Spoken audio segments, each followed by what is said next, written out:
Fodder farmers had problems that had to be solved. Market the produce around the district remote. People of Brisbane were keen to buy all that they grew. But with no good roads they had trouble in getting it through. The tram was central to all of Buderim's life. They had a lot of fruit and vegetables, sawn timber, a lot of it being red cedar.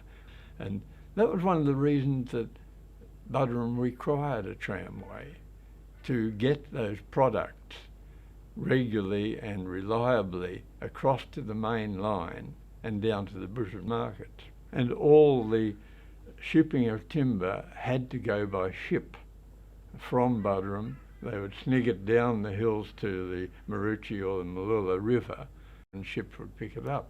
Now this was okay for timber. Both those rivers, though, have a bar. Farmers would have a storehouse down on the river full of bananas ready to go to Brisbane, and the ship wouldn't be able to get in, and the bananas would just all go and rot. And so the income of the whole of the highland farming area of Buderim was depending on reliable transport.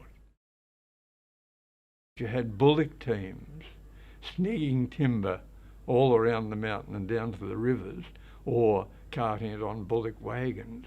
So in the wet season the roads were hopeless and there was no reliable transport, and that was another reason they wanted the tram. The tram really made Buderim.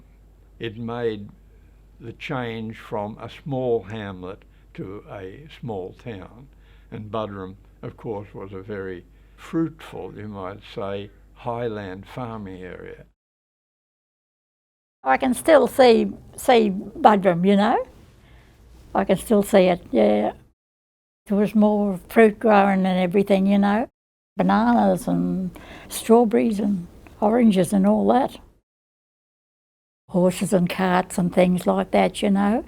There was no cars. There might have been a lorry here and there, but not many. Oh, well, the jobs, it's all I thought of was work, you know. And of course I used to help Mother a lot. She had 10 children, and I'm the second oldest. But I used to do washings of a morning and everything, work hard, pick beans in the afternoon. He had bullocks at Buderim, and he used to cart logs and things to the Maroochy sawmill. I used to go with him. He used to go down the hill, like the wagon would go a bit fast onto the bullocks, and of course I'd have to stir the wagon wheel.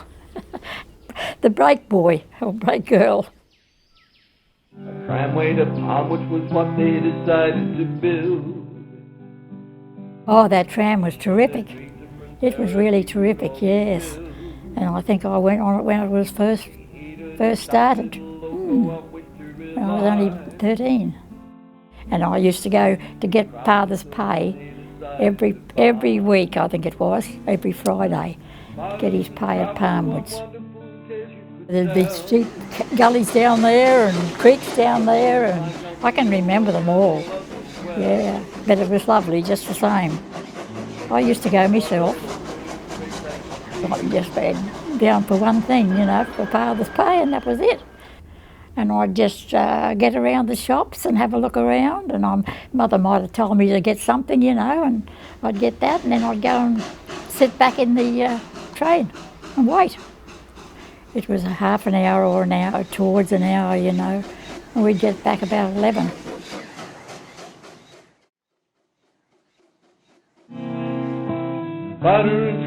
Two scouts, Harry Krebs and Bob Collins, went to school in Palmwoods.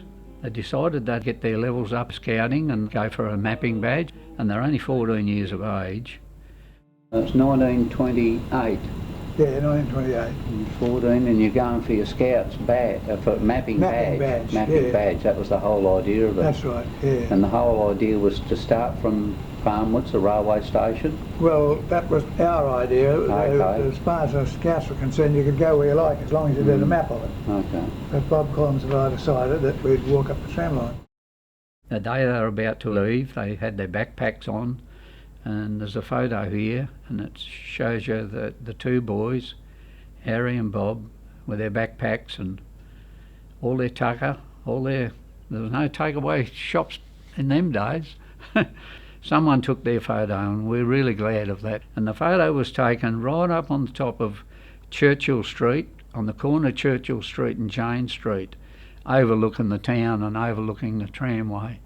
And off the boys went. And if it was their mother, I don't know. I think she would have had a little bit of an anxious time, seeing the boys were going to stay overnight at that age. They were just leaving Forest Glen after doing a bit more mapping. A little old steam engine come along. And of course it pulled up, and the driver yelled out to the boys, "Come on boys, I'll give you a lift up to Buderim. You can take it easy, you know." And they went up to the driver and they said, "No, we can't do it. We've got to do this mapping project. We've got to go on Shanks's pony. We've got to walk it to do it correctly. We can't sit on the train and do it." So, "Okay boys, enjoy your journey," and waved to them. You imagine a train pulling up today, that they wouldn't pull up that steep past you. Well, they did a fantastic job of the map. They had it all marked out. The way they actually set that out, I've never seen a map or anything like that ever since. So I think it was their design and their way of doing it and their way of telling the story. In my mind, I had that we walked home by road. Yeah, but you did. But I can see now that we walked by road, but we walked back down the tram line to Forest Glen, and then went out to the main road and came home. Yeah, that's the way you've done it. That's the way you've done it. That's the way we did it. Arriving to Buderim, a great thrill it there must have been. Back in 1980, I did a little bit of research work in the town, and pictorial stuff mainly. I just love the old photos of the town, and that's when I actually found out about the Buderim Tramway. And I said, "What, a tramway?" "Oh yeah, there was a little tramway that ran from Palmwoods to Buderim." Oh, bloody hell, I didn't know that. So I said, "Well, where's the maps?" "Oh, there ain't any." So I went home one day, a bit disappointed, and I said to my wife, "I can't find any maps on this tramway. Bugger it, I'm going to have a go at it myself." And I knew nothing about mapping at all. I met up with Neil McGarvey. He was doing a map on the tramway too, and I'd heard about that. I asked him would he interested to come and have a look for the old Shay locomotive. He said, "Yeah, I'm only too happy to." I said, "Well, I've narrowed it down. Over the last couple of years, I've narrowed it down to a small area.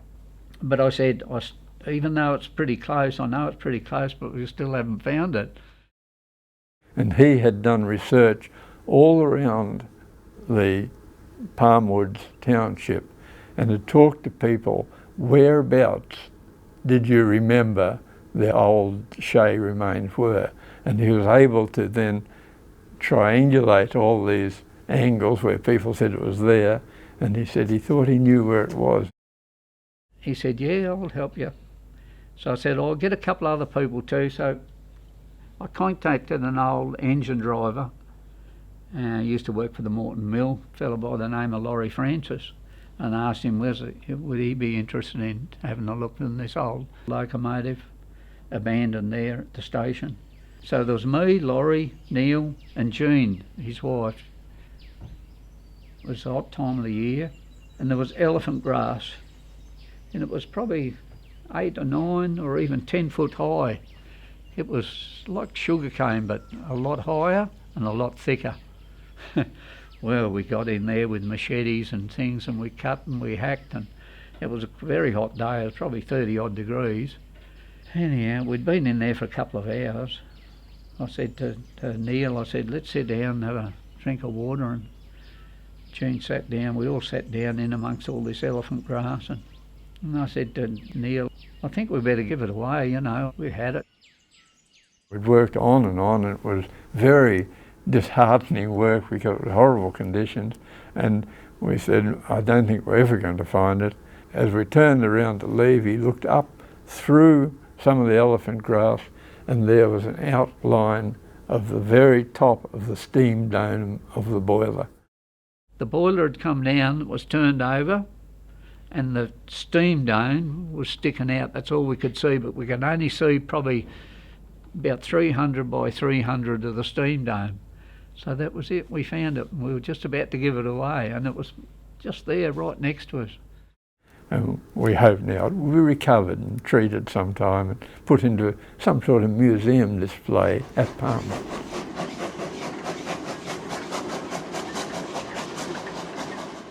The other engine was a German Krauss engine, and it was a very powerful, heavy engine, 18 tons or so it weighed. The Krauss worked on all the life of the tramway from 1914 to 1935, and then its last work on the tramway was to actually take it all up, which was a little bit sad. It was the middle of the Great Depression, and money was very scarce. So all the line and most all of the sleepers even were taken up, and they were then sold to Morton Sugar Mill or sugar mills around the area, even as far up as Bundaberg. The Krauss, it was then sold to Bingera sugar mill in Bundaberg. And what they did with the Krauss was, it was 2'6" gauge, and all the sugar mill lines are 2-foot gauge. They took it to Walker's Engineering in Maryborough, and they took the boiler off it. They cut the chassis down the middle, cut 6 inches out, welded it together again, and put 2-foot gauge running gear on it, and it worked on at the Bingera sugar mill until the 1960s. And that is the one that the Buderim-Palmwoods Heritage Tramway Group has recovered and cosmetically restored, and we hope that it will go on display in a glass-sided building in the middle of Buderim, where the station used to be, between the swimming pool and the old post office. 6854, what a Loco, a great sight to see. Shogging its way into Buderim's riches to read. 6854, what a Loco, a great sight to see. Shogging its way into Buderim's riches